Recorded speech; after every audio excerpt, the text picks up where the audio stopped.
ഇന്ന് നമ്മുടെ മുന്നിലുള്ള ഈ രേഖകൾ ശരിക്കും വളരെ കൗതുകം നിറഞ്ഞ ഒന്നാണ്. കഴിവ് എന്ന പേരിൽ ഒരു അന്താരാഷ്ട്ര ജീവിത നൈപുണ്യ അക്കാദമിയുടെ ഒരു ആശയമാണിത്. അതെ, ഇതിലെ യോഗ, ആർട്ടിഫിഷ്യൽ ഇന്റലിജൻസ്, പിന്നെ ജീവിതത്തിന്റെ A-Z എന്നൊരു ചട്ടക്കൂട്, അങ്ങനെ പലതും വരുന്നുണ്ട്. അപ്പോ ഇതെല്ലാം കൂടി ചേർത്ത് അവരെന്താണ് പറയാൻ ശ്രമിക്കുന്നതെന്ന് നമുക്ക് ആഴത്തിലൊന്ന് നോക്കാം. പ്രത്യേകിച്ച് ഇതിലെ P ഫോർ പ്രൊഡക്ടിവിറ്റി എന്ന ആശയം എങ്ങനെയാണ് ഈ വലിയ കാഴ്ചപ്പാടിന്റെ എല്ലാം ഒരു കേന്ദ്രബിന്ദു ആകുന്നത് എന്ന് മനസ്സിലാക്കണം. അതിലെ ഏറ്റവും രസകരമായ കാര്യവും അതുതന്നെ. കാര്യക്ഷമത എന്ന് പറയുമ്പോൾ കൂടുതൽ മണിക്കൂർ ജോലി ചെയ്യുന്നതല്ല, മറിച്ച് നമ്മുടെ കയ്യിലുള്ള സമയവും ഊർജവും ഏറ്റവും മികച്ച രീതിയിൽ എങ്ങനെ ഉപയോഗിക്കാം എന്നതിലാണ് ഇവർ ശ്രദ്ധിക്കുന്നത്. അപ്പൊ നമുക്ക് ആദ്യം മുതൽ തുടങ്ങാം. എന്താണ് ഈ കഴിവ്? പേര് കേൾക്കുമ്പോൾ തന്നെ ഒരു മലയാളം ബന്ധം തോന്നുന്നുണ്ടല്ലോ. തീർച്ചയായും. കഴിവ് എന്ന മലയാളം വാക്കിൽ നിന്നാണ് ആ പേര് വരുന്നത്. സമൂഹത്തിലെ പ്രശ്നങ്ങൾ കണ്ടെത്തുക, എന്നിട്ട് അതിന് ഓരോരുത്തരുടെയും കഴിവുകൾ ഉപയോഗിച്ച് ഒരു പരിഹാരം കാണുക, അതാണ് ലക്ഷ്യം. ഓക്കെ, ലക്ഷ്യം കൊള്ളാം.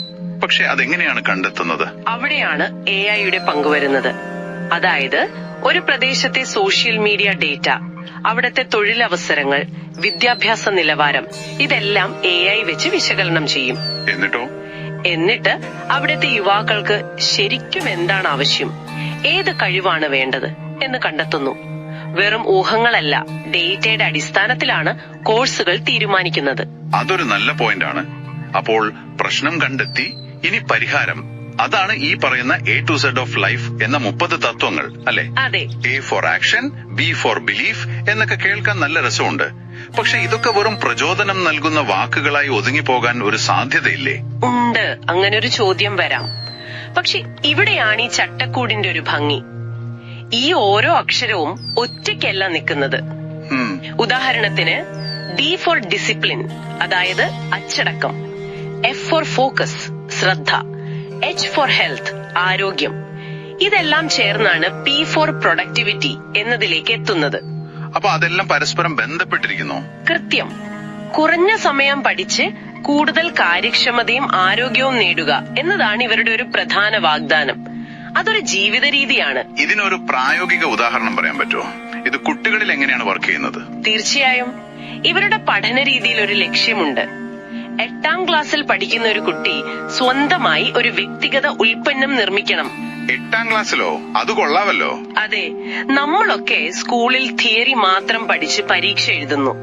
പക്ഷെ ഇവിടെ പഠിച്ച കഴിവുകൾ ഉപയോഗിച്ചൊരു കുട്ടി സ്വന്തമായി എന്തെങ്കിലും ഉണ്ടാക്കുമ്പോ അവരുടെ ആത്മവിശ്വാസം കൂടും. ആത്മവിശ്വാസം മാത്രമല്ല, പ്രശ്നങ്ങൾ പരിഹരിക്കാനുള്ള ശേഷിയും കൂടും. അതാണ് യഥാർത്ഥ കാര്യക്ഷമത. ശരിയാണ്. അപ്പോൾ കാര്യക്ഷമതയ്ക്ക് പ്രായോഗിക പരിശീലനം നൽകുന്നു. പക്ഷെ ഇതിനൊരു മാനസികമായ അടിത്തറ വേണ്ടേ? ഒരു ശ്രദ്ധയും സമാധാനവും ഇല്ലാതെ ഒരാൾക്ക് എങ്ങനെ പ്രൊഡക്റ്റീവ് ആകാൻ പറ്റും? അവിടെ ആയിരിക്കുമല്ലേ യോഗയുടെ പ്രാധാന്യം വരുന്നത്.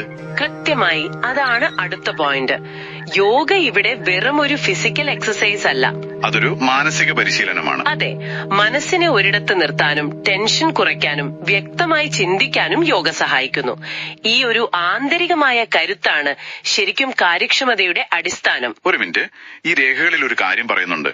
യോഗയിലൂടെ സ്വാതന്ത്ര്യം, സന്തോഷം, സമാധാനം, അതിന്റെ കൂടെ സാമ്പത്തിക ഭദ്രതയും നേടാമെന്ന്. അത് കുറച്ചൊരു പുതിയ ചിന്തയാണല്ലോ. അതെങ്ങനെയാണ് യോഗയുമായി ബന്ധപ്പെടുന്നത്?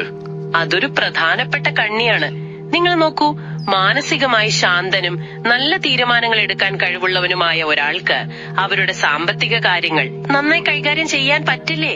ശരിയാണ്, ജോലിയിൽ കൂടുതൽ ശ്രദ്ധിക്കാൻ പറ്റും.